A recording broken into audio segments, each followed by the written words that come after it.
Lumière et influence, le podcast chrétien qui met en exergue les parcours de vie, les défis rencontrés, qui distille des conseils avisés sur des sujets tout aussi variés tels que les finances, l'entrepreneuriat, le mindset, pour ne citer que. Moi, c'est Jared, cofondateur de ce contenu. Le concept est d'inviter des personnalités influentes qui se livrent en exclusivité pour aborder des situations propres à leur quotidien. Ce qui est impossible à l'homme est possible à Dieu. Alors, préparez-vous à recevoir une grande dose de foi et d'encouragement. C'est parti! Bienvenue à tous sur ce nouveau podcast. Encore une fois, nous recevons un invité spécial aujourd'hui et c'est Livia. Livia, salut. Oui, bonjour Jared. Comment ça va? Ça va super bien, merci.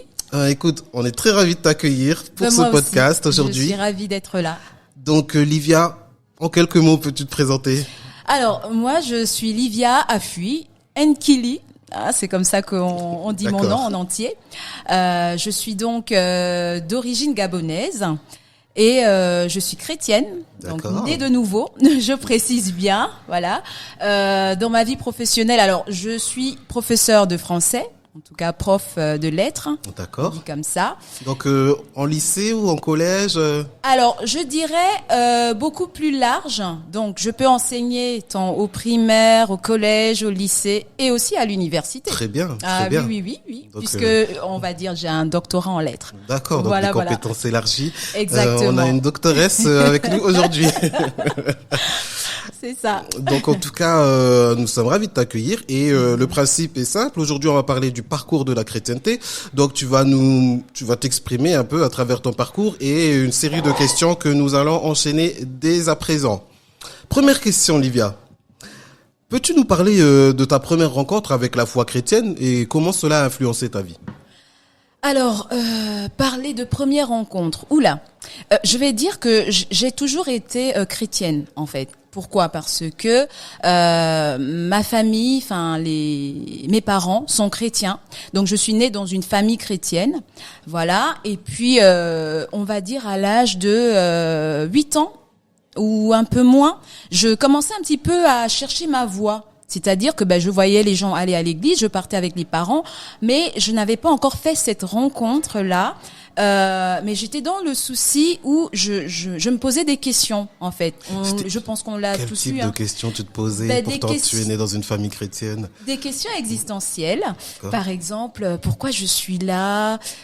Pourquoi il y a le ciel? Pourquoi il y a la terre? Est-ce qu'il y aurait pas une entité supérieure? Pourquoi je suis dans cette famille? Voilà, j'avais ce type de questions. Et puis un jour, je me rappelle, j'étais encore très jeune, je pense que j'avais moins de 8 ans même. Je regardais le ciel et je me suis dit, Livia, mais qui suis-je? Livia, qui est Livia? D'accord? J'avais ce type de questions, mais vraiment au-dedans de moi. Écoute, ça fait écho parce que moi aussi. C'est bien. Je me suis toujours questionné sur qui j'étais, vraiment pourquoi je m'appelais Jared et pourquoi j'étais présent sur Terre finalement. Donc voilà, c'était vraiment ça la question principale et qui était en moi en fait, qui était toujours là. Et puis comme je disais, donc j'ai un petit peu cherché ma voie quand j'ai eu à peu près 9 ans, 8 ans, parce que je partais avec les parents à l'église. Ils sont évangéliques, église protestante et tout. Donc, et puis, oui.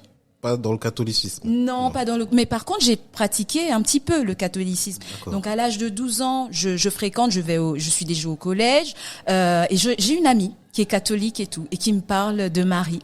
Et je dis, mais c'est qui cette Marie? Parce que moi, à la maison, j'entendais pas en parler. Voilà. Et elle m'apprend à lire le chapelet. Donc, j'ai été un petit peu avec elle.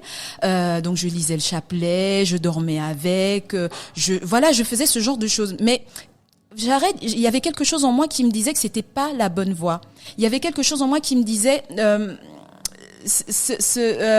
en fait, il n'y avait pas de, comment dire ça, je n'avais toujours pas les réponses à mes questions. D'accord. Tu trouvais pas de sens, en fait, à ta quête. Exactement. Donc, je continuais à faire ce petit rituel-là de lire le chapelet, de réciter des choses, des prières, mais au fond de moi, je n'avais pas la paix. D'accord. Ouais. Donc, et finalement, il y a eu un moment dans ta vie où il y a eu un déclic. Tout à fait. Et ce déclic est venu d'où? Alors, le déclic est venu, j'étais à la maison C'était un soir et je fais un rêve. En fait, j'étais mi-endormie et mi-éveillée. Donc, je fais un rêve où je me vois sur un cheval, habillée en militaire. Enfin, j'avais une tenue comme si j'étais dans une armée. D'accord. Et j'étais sur un cheval. Et autour de nous, il y avait les ténèbres. Mais vraiment, c'était le chaos total. Et là, j'entends une voix qui me dit, écoute, c'est maintenant qu'il faut y aller. Prends ton épée, va rejoindre les autres. Et voilà, allez-y à affronter l'ennemi, quoi. Et là, je me réveille, je suis en sueur. Enfin, je ne sais pas si j'étais totalement endormie, comme je disais, mais je sors de cette sorte d'extase. Une forme de rêve éveillé, quoi. Voilà, exactement, une forme de rêve éveillé. Et là, je commence à transpirer. Je dis, Seigneur, je sais que là, c'est toi qui m'as parlé, mais comment je fais là? Qu'est-ce que c'est? Et donc, je continue encore dans ma quête, parce que ça ne s'est pas, comment dire, jusque-là, je n'ai toujours pas cette rencontre. D'accord. Et je vais dire, la rencontre, je la fais beaucoup plus tard. Parce que là, entre-temps, il y a encore eu d'autres choses. Hein. J'ai été témoin de Jéhovah. Hein. D'accord. Oui. Donc t'as un parcours... Mais un parcours, on va dire... assez riche, quoi, finalement. Exactement. Oui. T'as été à la découverte de plusieurs... J'ai été à la découverte de beaucoup de choses. Et même dans ma famille, où, vous savez, en Afrique, on a ces personnes qu'on appelle des... je vais pas dire féticheurs, mais des guérisseurs. D'accord. Et dans ma famille, il y avait ça. Il y a des gens qui ont la possibilité, en tout cas, ils ont cette puissance. Je vais mettre des griffes, de guérir des gens, de faire, mais dans un rituel. Et j'ai été aussi un petit peu dans ça, mais pas beaucoup parce que je ne sais pas. Il y a quelque chose qui me retenait de ce côté-là. Je n'arrivais pas totalement à faire comme tout le monde, c'est-à-dire à plonger totalement dans ça, parce que j'ai un oncle qui est guérisseur, mais je n'arrive pas à aller jusqu'au bout. Voilà. Et donc, je suis toujours dans cette quête. Mais le Seigneur, je le rencontre des années plus tard. Mais vraiment. Et des années plus tard, comment? Parce que je refais le même rêve.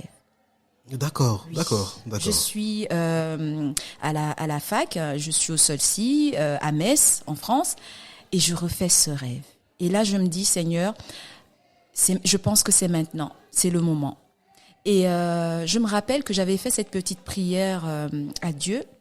Je lui avais dit, je vais dans une nouvelle ville. Je vais dans une nouvelle vie, quoi. Je commence une nouvelle vie parce que je venais pour continuer mes études. Donc oui, pour repréciser, donc tu pars du Gabon. Voilà, je pars entre-temps, je suis partie tu pars du Gabon, t'es affecté ici pour poursuivre tes études. Poursuivre mes études, voilà, exactement. Et finalement, ce rêve me rattrape. C'est là que tu, vraiment que tu fais cette rencontre de nouveau. Finalement, cette rencontre. Donc, je prie le Seigneur, je dis, conduis-moi dans un endroit où je vais vraiment te servir. Et je me retrouve là. Je suis actuellement... c'est magnifique. Je sers... C'est magnifique. En tout cas, tu n'as pas abandonné finalement. Pas du tout, pas du tout. Et tu avais un appel. Oui, on va dire ça comme ça, parce qu'un appel, c'est quelque chose, c'est plus fort que soi, en fait. C'est plus fort que nous, c'est quelque chose qui est à l'intérieur de nous. Je disais tout à l'heure, c'est vraiment des questionnements qui ont commencé, j'avais 6 ans à peu près, et là... ça continue, quoi. Ça continue, et je me dis, là, c'est le moment. C'est le moment, et l'appel est plus fort que tout. Et c'est là que tu sens que tu es vraiment dans la bonne direction. Exactement. Exactement. Alors en fait, je vais nuancer un petit peu. Tout de suite, je ne sais pas si je suis dans la bonne direction, mais c'est maintenant, des années plus tard, que je me rends compte en fait que j'étais dans la bonne direction. D'accord. Le Seigneur m'avait véritablement guidée, il m'avait véritablement accompagnée, et je peux dire que je suis à la place où je devais être. Amen. Ouais, amen. C'est magnifique. Deuxième question, Olivia. As-tu un moment clé dans ton parcours spirituel à nous faire part qui a permis de renforcer ton engagement envers la chrétienté? Alors, moment clé, je ne sais pas si c'est vraiment un moment clé, mais je vais dire qu'il y a quelqu'un que j'ai rencontré qui m'a vraiment impacté, qui m'a véritablement impacté. Alors, sans indiscrétion, on peut savoir qui c'est? Il n'y a pas de discrétion. Je vous dis ça, mais totalement, c'est Bishop Ladonna Osborne. Très bien. C'est-à-dire que je fais sa rencontre en 2017, et là, il y a comme une évidence en moi. Je me dis, oui, Jésus, quand je vois cette femme, je sais que tu existes. Je sais que tu existes. Maintenant, Amen. je pense que tu existes. Parce que vous savez, c'est quelqu'un qui ne va pas aller vous juger. Elle n'est pas dans le jugement. En fait, c'est juste en la voyant. Hein. C'est même pas que j'ai sa eu des prestance, entretiens. en fait, qui fait Voilà, que... c'est sa façon d'être qui a complètement chamboulé La façon de voir les ma choses façon dans le de voir monde les choses. chrétien. Dans le monde chrétien, tout à Pourquoi, fait. Olivia, est-ce que tu penses qu'on est souvent jugé?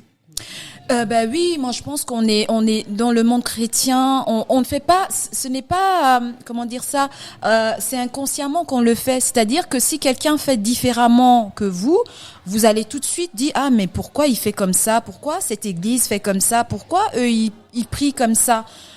Tout de suite c'est un jugement en fait qu'on fait, et là c'est sur le corps de Christ, parce que on est quand même tous je veux dire, Jésus est la tête et nous on forme le corps. Donc à chaque fois quand on a ce regard et quand on dit aux autres ah mais en fait parfois on pense même qu'ils ne sont pas à la hauteur, mais en regardant, je reviens un petit peu sur Bishop Ladonna, sa façon de faire, c'est quelqu'un qui fédère en fait, et je crois que c'est ça qui m'a beaucoup marqué. Elle est vraiment dans la chose qui unit. Elle n'est pas dans la discorde. Elle n'est pas dans le ça c'est différent, ça on ne fait pas ça.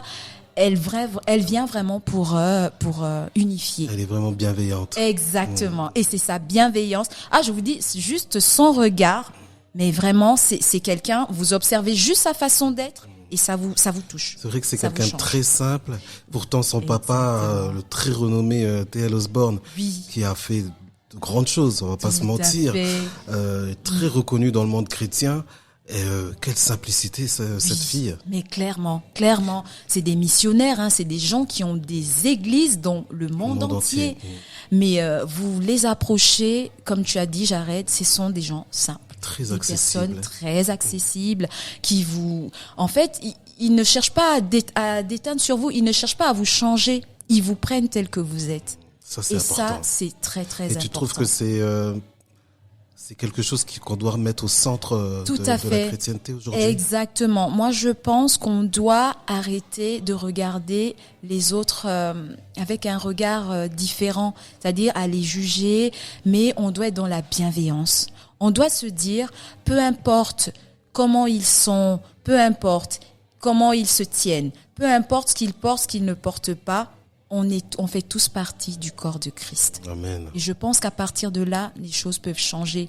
Et aussi se dire, parce que moi je regarde un petit peu les petites guéguerres qui se font, des chrétiens qui en font ceux d'autres, parce que bon voilà, dans leur église, il y a eu ci ou il y a eu ça. Et là, au lieu d'aider, en fait, on est, comme je disais tout à l'heure, on est dans le jugement. Et ça ne nous grandit pas. Au contraire, ça nous affaiblit, parce que c'est le corps de Christ qui est divisé. Finalement, ça ne participe Finalement. pas à la croissance du corps de Christ. Tout à fait, exactement. Très intéressant, Olivia. Olivia, Oui. as-tu rencontré, bon, je vais pas dire as-tu rencontré, on a tous eu des doutes. Est-ce que tu peux nous faire part d'un doute ou d'un défi qui a été quand même significatif dans ton parcours de chrétienne? De chrétien. Même si il n'est pas encore terminé, bien évidemment. Oui. Mais est-ce que à travers ton parcours jusqu'à aujourd'hui, est-ce que tu as eu un défi, quelque chose qui t'a vraiment mise à mal? À mal, notre vie, elle est jalonnée de défis. Déjà, en arrivant, on a je vous disais tout à l'heure que j'étais étudiante et que il fallait faire face à un moment donné à la réalité d'ici, c'est-à-dire que il faut avoir il faut avoir un statut qui vous permet d'avancer, de travailler de façon pérenne et tout ça. Et je peux dire que c'était un défi pour moi. C'est l'un des plus gros défis que j'ai eu. En terminant mes études, de passer vraiment de l'autre côté et d'avoir une sorte de stabilité professionnelle. Voilà, c'est ça, exactement, tout à fait. Et ce défi-là, comment dire ça, je l'ai affronté avec le Seigneur. Mais vraiment, j'ai été, comment dire ça, un petit peu touchée au plus profond de moi, parce que je me disais, j'étais désarmée. Tu vois, j'étais désarmée et c'était un moment où j'étais vraiment faible. J'étais vraiment faible. C'est-à-dire que dans ma vie chrétienne, il y a eu des hauts et des bas. Et voilà, après je te parlais tout à l'heure de ma rencontre, de ce qui a vraiment fait que je reste dans la foi et que finalement je naisse de nouveau, parce que c'était un parcours, je ne te cache pas. Oui. Je venais à l'église, mais j'étais pas là au début. Je venais, je faisais comme tout le monde, comme je voyais dans ma famille, on partait à l'église dimanche, jusqu'au jour où vraiment, comme je disais, en 2017, c'est là que tout a changé, véritablement. 2017, c'est vraiment l'année où je nais de nouveau. Et le défi dont je parlais, c'est là aussi que j'ai vu la main de Dieu. Mais vraiment, j'ai vu la main de Dieu. C'était vraiment compliqué. J'avais perdu mon appartement. J'étais en recherche d'un nouvel appart. Vraiment, j'étais en train de tourner une nouvelle page. Et là, le Seigneur s'est montré, mais... Finalement, excuse-moi, les choses se passaient pas comme tu voulais. Oui, en fait, les choses ne se passaient pas. En fait, ça a pris du temps. Ça a pris beaucoup de temps. Ça a pris à peu près 6 mois, 7 mois. J'étais dans une sorte de végétation spirituelle, c'est-à-dire je ne me retrouvais plus complètement, mais en même temps, j'étais en train de vivre des choses extraordinaires avec le Seigneur. Tu vois, c'est paradoxal de dire ça. Ouais, mais oui, c'est vrai que c'est paradoxal de dire tout va mal finalement dans ta vie quotidienne, mais de l'autre côté, il y a des merveilles spirituelles qui se passent dans ta vie. Exactement. Alors, comment on joue les deux bouts?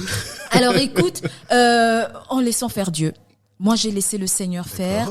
Et je me suis juste attachée à la parole qu'il m'avait donnée, parce qu'il m'avait donné une parole au début. D'accord. Il m'avait dit, c'est la parole qu'on lit tout le temps. Je ne te délaisserai pas, je ne t'abandonnerai pas. C'est dans Ésaïe en fait.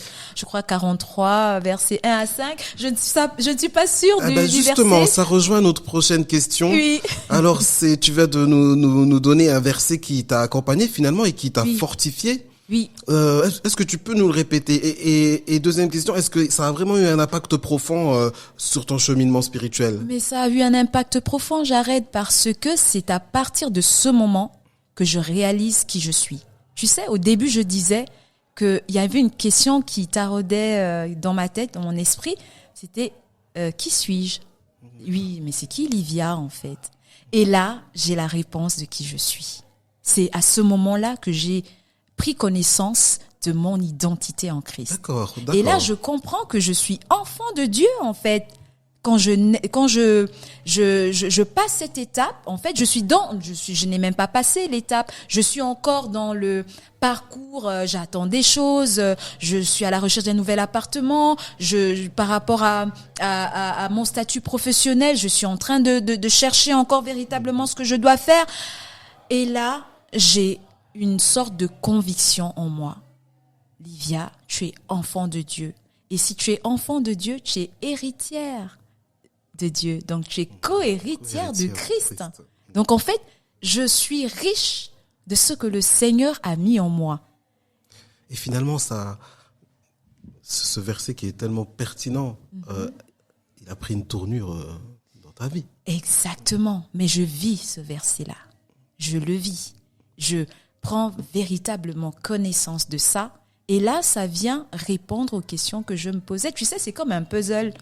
Et les choses se mettent en place. Cette question existentielle que tu t'es posée à l'âge de 7 ans. Exactement. Finalement, commence à trouver sens. Finalement, commence à trouver sens.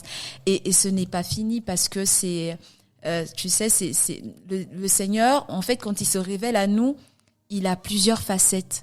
Et je pense qu'à chaque période de notre vie, il nous montre une facette. Et je crois que là, j'avais saisi, mais vraiment la facette la plus importante. Qui es-tu? Pourquoi es-tu là? Et que deviendras-tu? Il est vrai que, pour rebondir et pour te rejoindre en fait dans ton raisonnement, il est vrai que on dit, même dans le monde, on dit, cherche qui tu es, et tu sauras où tu vas. Où tu vas? Oui, totalement. Et finalement, c'est biblique. Mais en fait, tout vient de la Bible. Tout ce qu'on voit, on le dit souvent, les vraies réalités sont d'abord spirituelles. Tout ce qu'on voit sur la terre a d'abord comment je vais dire ça, un début dans la Bible, dans le monde spirituel, en fait. Donc, ce qui n'existe pas, finalement, c'est à ça qu'on devrait s'intéresser. Tout à fait. C'est le monde spirituel qui est le plus important. Ce qu'on ne voit pas. Ce qu'on ne voit pas. Voilà, parce que ça influence. Excusez-moi, j'ai dit ce qui n'existe pas. Oui, ce qui n'existe pas Mais et ce qu'on ne voit pas. Mais parce bien que sûr. même pour faire une table, il faut d'abord l'imaginer. Il faut d'abord l'imaginer. Avant qu'elle ne vienne à l'existence, il faut Exactement. d'abord l'imaginer. C'est vrai. Et c'est juste merveilleux parce que ce que le Seigneur fait pour moi à ce moment-là, je ne m'attends pas à ça, en fait. C'est une vraie surprise pour toi, C'est finalement. une véritable surprise. Et je suis encore dans ce chemin-là parce que ce n'est pas fini. On fait toujours face, je disais tout à l'heure, à de nouveaux défis et le Seigneur nous tient par la main. Et c'est pour ça que je disais tout à l'heure, le verset qui m'a véritablement aussi encouragée, c'est celui où il me dit « Je ne te délaisserai pas, je ne t'abandonnerai pas ».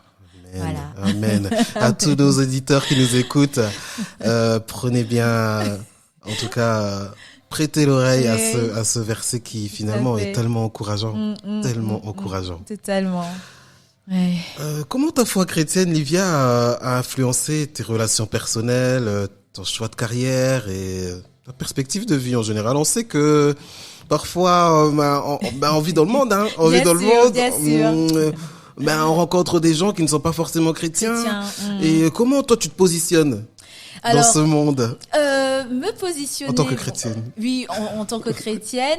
Alors moi, je pense que on n'est pas toujours conscient de l'impact qu'on a vis-à-vis des personnes qui nous entourent. Je fais juste un petit témoignage comme ça vite Oui, fait. J'ai appris avec quelqu'un, malheureusement qui n'est plus.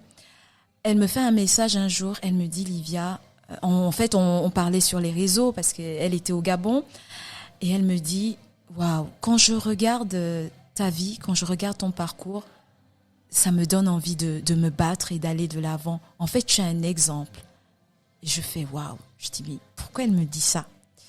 Pourquoi elle me tout de suite je ne vais pas chercher plus loin, je ne vais pas lui demander mais qu'est-ce qui te fait dire ça? C'est quelqu'un qui a appris avec moi. Et je pense que elle devait parler du côté par rapport à ma vie sociale, parce qu'elle me connaissait en tant qu'élève, puisque on était donc vous étiez on était camarades dans la même classe. Dans la même classe. Oui, on a fait ensemble. 2 classes. Oui, on a fait des études ensemble. Je crois qu'on a fait 2 classes ensemble et tout. Et ça m'a vraiment vraiment marqué parce que ça remontait. On était au primaire on était ensemble. Ouais. Exactement. Donc en fait, on a gardé contact sur les réseaux sociaux puisque je disais, entre-temps, je suis venue en Europe et tout. Et là, elle me dit ça. Et là, ça fait quelque chose, un écho en moi. Et je me dis, en fait, on n'a pas besoin souvent de trop parler de oui, faites ci, ne faites pas ça, parce qu'on voit un petit peu avec le concept d'influenceur actuellement sur les réseaux sociaux, des gens qui se positionnent en tant qu'influenceurs. Moi, je veux dire le premier témoignage qu'on a d'une personne, c'est la façon dont elle mène sa vie. En regardant comment elle mène sa vie, je vais dire, c'est pas pour me vanter, mais c'est une réalité. J'ai eu un parcours scolaire impeccable, mais vraiment parfait. Et je crois que ça a marqué cette personne-là qui me disait ça à ce moment-là. Et je crois que par rapport aussi à ma vie chrétienne, je pense que c'est beaucoup plus ça qui va toucher les gens. Peut-être ma façon d'être, ma façon de parler avec les gens, mon comportement. Ta personnalité. Ma personnalité. Finalement. C'est ça le mot, Jared. Et même des collègues à moi, que je côtoie souvent, qui sont un peu proches de moi, parce que on a beaucoup de collègues, mais il y en a qui sont très très proches, qui me disent souvent, mais Livia, mais ta douceur, et c'est quelque chose qui ressort aussi beaucoup. C'est-à-dire que j'ai une façon de faire selon elle, là j'essaie de caricaturer. C'est les actes qui parlent pour toi. Tout à fait, Jared. C'est exactement, ce sont des actes, c'est la façon dont je vais répondre aux gens. Je ne suis pas dans le comment dire ça, je ne suis pas quelqu'un qui est belliqueuse, quoi. Je ne suis pas dans la confrontation, tu vois. Je suis toujours dans la réserve, j'observe beaucoup. Et puis quand quelque chose ne me plaît pas, parce qu'on est tous humains, moi je passe des temps aussi, je peux avoir des colères, ce qui est tout à fait totalement. Ce qui est tout à fait humain. C'est ça, exactement. Même au travail, je vais dire, je ne suis pas d'accord. Ce qui ne veut pas dire que tu t'en réponds pas. Mais totalement, oui. Après ça, écoute, je vais dire, Seigneur, là, papa, j'avoue que j'ai dépassé un petit peu. Tu nous permets d'être en colère, mais voilà, faut pas que la colère, qu'on se couche en colère, quoi. Et souvent, je fais ce petit mea culpa, ma petite repentance, mais je sais que le Seigneur me pardonne. Mais pour revenir à ce que je disais par rapport aux collègues, donc ça va être plus ça va être, mais Livia, t'es très douce, t'es dans la bienveillance. Et si je suis pas d'accord avec une certaine façon de faire, je vais trouver le moyen de le faire, parce que pour moi le but c'est pas de blesser en fait. Je vais trouver la bonne façon